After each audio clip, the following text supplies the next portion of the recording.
So yan nga mga kajuit, bago tayo uuwi. So ito, dinaganan ko ng hollow blocks. Din meron po akong padlock para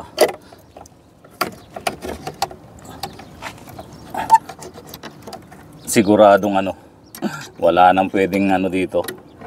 Ayan, padlock natin. Hindi mabubuksan kung mayroon man magtangka pumunta dito. Pero na lang mga kajuit kung sisirain nila tong lock.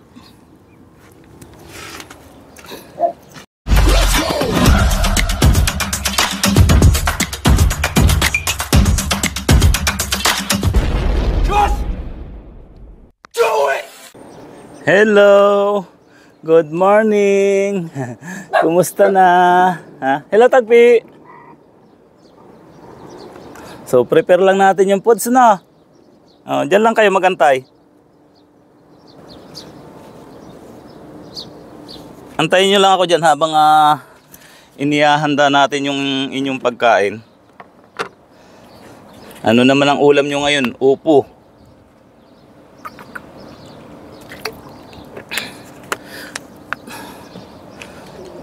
Para healthy, puro gulay yung ulam, no?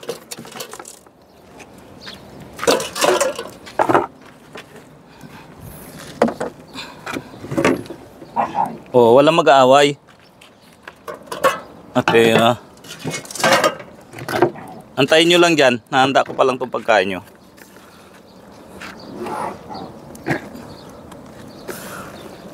So, ganun na naman yung magiging routine natin mga kajuit. Si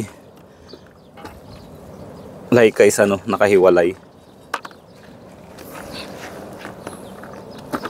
Para mahirap nilang mahirap kasing awatin mga kajuit kapag si Laykay ng away. Diyan na lang kayo magantay.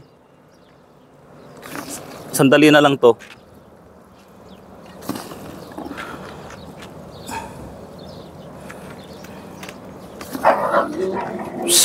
Yan ang sabi ko sa inyo eh.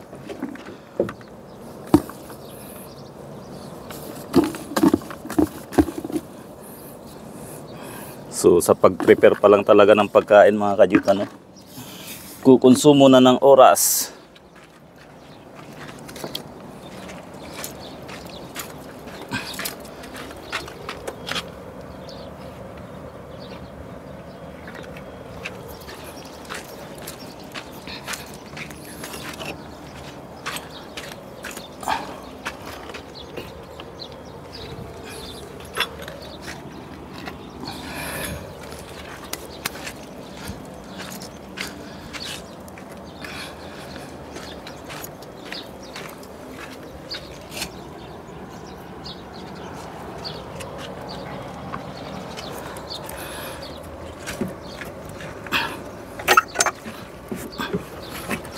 So yun mga kajuit, unahin ko muna ng yung tubig.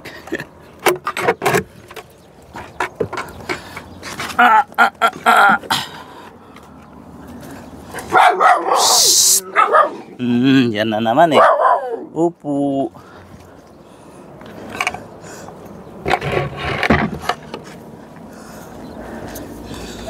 Hello.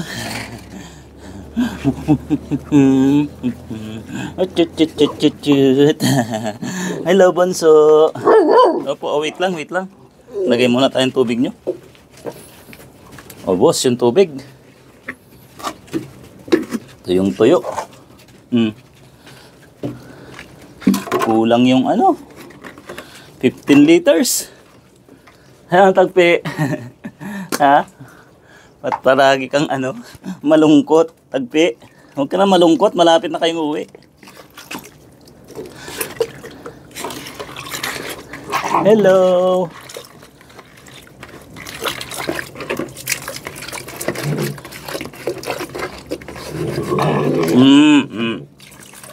Wala nang mag-aaway kasi behave. Unahin lang natin tong tubig.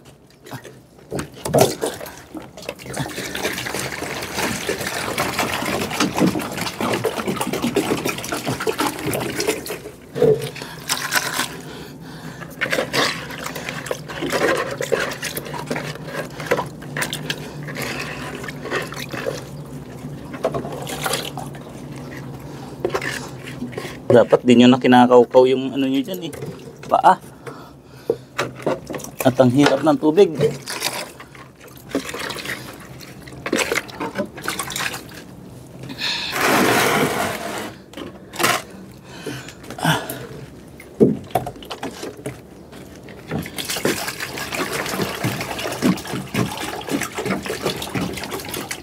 Sige, uminom muna kayo para mabilis kayo mabusog.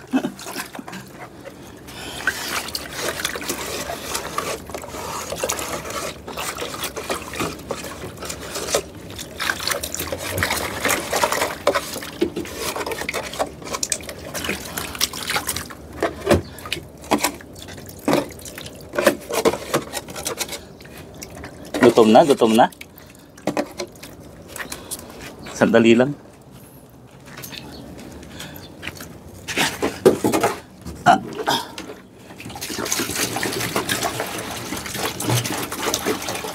Ayan. Tapos dito na lang.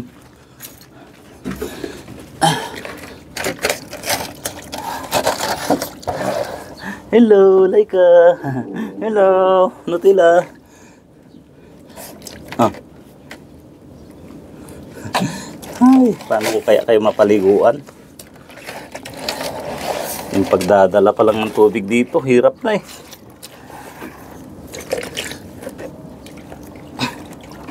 Ayan no, daming buhangin.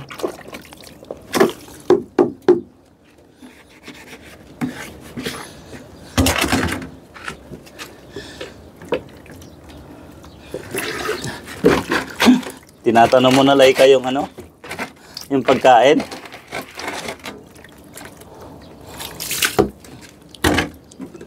Ayan, tapos na.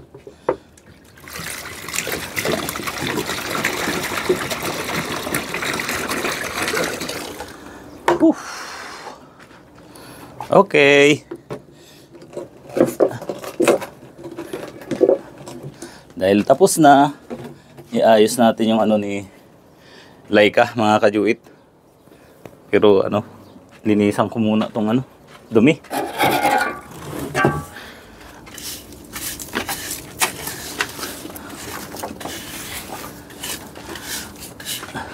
Wait lang Laika.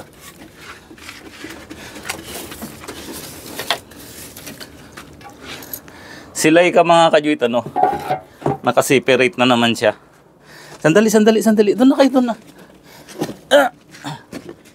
Andali dyan, ali dyan, ali dyan. Dito si Laika.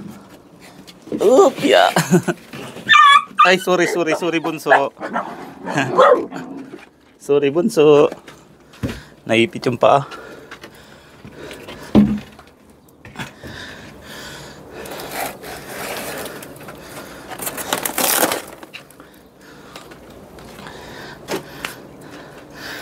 So, hello Laika.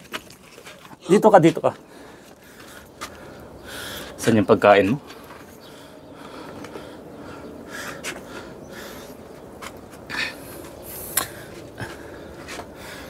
Paano pa?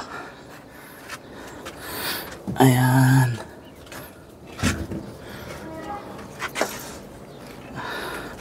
Oh, diyan ka sa loob. Yun, hiniwalay ko muna mga kajuit si ano, si Laika bago tong ibang aso. Oh, halina kayo. Oh, yung iba sa taas. Yung iba dito, oh. Tagpi, halika. At bantayan kita. Ah, tagpi. Halika na.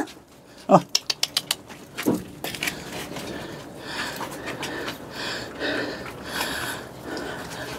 Dito yung iba. Dyan. Huwag mag-away ho. Dito, dito. So, ganyan yung ginagawa natin mga kajuit.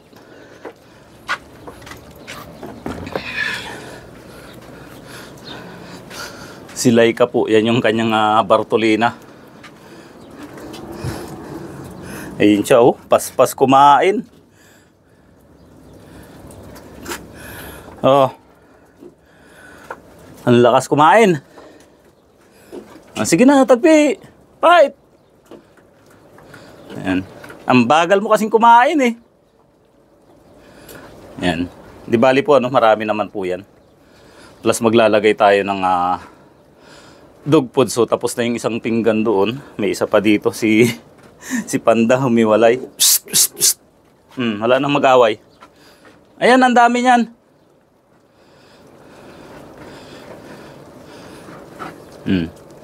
Si Tagpi. Kasi ang hinhin kumain. Pero ano po yan, nabubusog yan si Tagpi.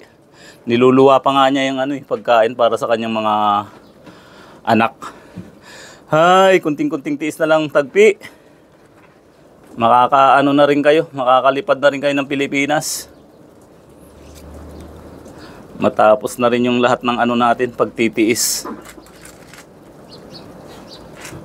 Oba, butchok sa si Panda. Ayan mga kajuit.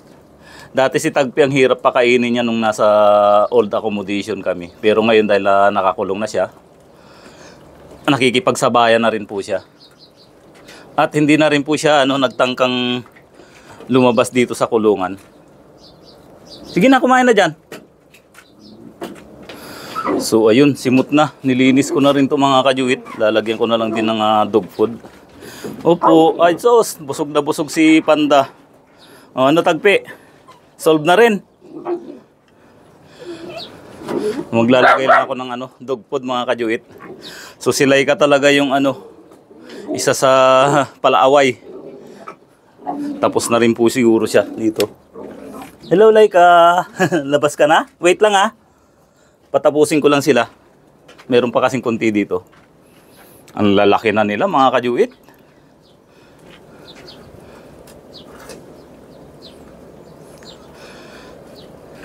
Ayun mga kajuit, inalabas ko na si Laika.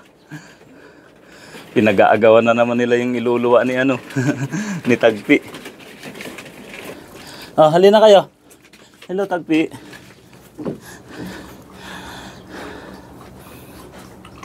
Nutella. Ito si Tagpi mga kajuit ito. Sige na, lapit ka pa ng konti kasi. Gustong gusto na rin pakamot. Tiis na lang ng konti kunting-kunting tiis na lang Tagpi. Malapit na makauwi. Okay lang din yan, nagbawas siya ng timbang mga kajuit para pasok sa sa airlines. Doon ka na lang ulit magpataba sa Pilipinas. Hello Nutella. Ay, nagsisilos na si Tagpi. So binibigyan ko naman din sila ng time mga kajuit kahit na kumisan off cam. Ito kaya lang nakuhanan to si Tagpi na naglalambing. Nutella. Ay. Tagpi talaga halika na dito. Kasi nagsisiinuman na sila. Dito ka kasi dito. Halika na dito. So bumili na rin ako mga kajuit ng ng padlag at ipapadlock ko tong kanilang pintuan para sigurado na walang magpapalabas po sa kanila. So nakarating na pala tayo mga kajuit ng Tagpi Serie episode 70. So parang kailan lang, mula sa tuta nung February 25 nung sila ay ipinanganak, at ito na po yung naging bunga ng pag-aalaga natin sa kanila. So kung hindi natin sila nailigtas mga kajuitis, si Tagpi na naman yung naiwan. At dahil sa inyong mga followers, sa pagmamahal nyo sa kanila, sinikap ko na ma-save yung mga puppies. At sila nga po isa mapapadala pa sa Pilipinas at magkaroon ng permanent parent and permanent home. So talagang ako'y nagagalak sa mga pangyayari na ito mga kajuit. At ito po hindi mangyayari kundi sa inyong tulong pinansyal para pagpapauwi sa kanila. Although kulang pa rin po yung ating fund at patuloy tayong lumiligom, so may 2 weeks pa po tayo. Kayang-kaya pa naman po siguro yan bago yung flight nila. At Desert Doggies, thank you so much po sa inyong pag-a-assist, lalong-lalo na sa papilis nila, yung pag-aasikaso. So ako po kasi yung trabaho ko is ito lang, yung alagaan sila. Tapos kapag may go signal na dalhin sa airport or clinic, ilarga na po natin sila. So pati po yung si Scooby, malamang isasabay po dito. Halika panda. Bunso! Bunso! Bunso! Parang unano si Bunso. Ayan. Kumakain pa ng dog food si Tagpi mga ka-Jute na dati hindi siya kumakain. So yun po ang kaibahan kasi ng nakakulong. So ang dog food naman po is nandyan na lahat. May vitamins. At the same time marami po silang tubig. Kaya kapag nauhaw anytime makakainom po sila. Ano Charmy? Ang dungis mo na Charmy? Di bali pag punta nyo ng airport pupunasan ko na lang kayo ng basang towel. So paano mga ka-Jute?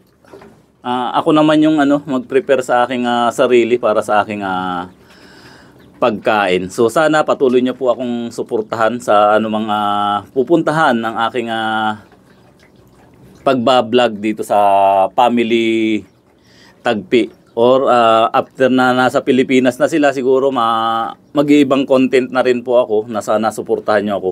Ibabalik ko yung mga talent ko sa paggawa ng mga handicrafts. So, bye-bye mga ka-Jute. God bless po sa lahat.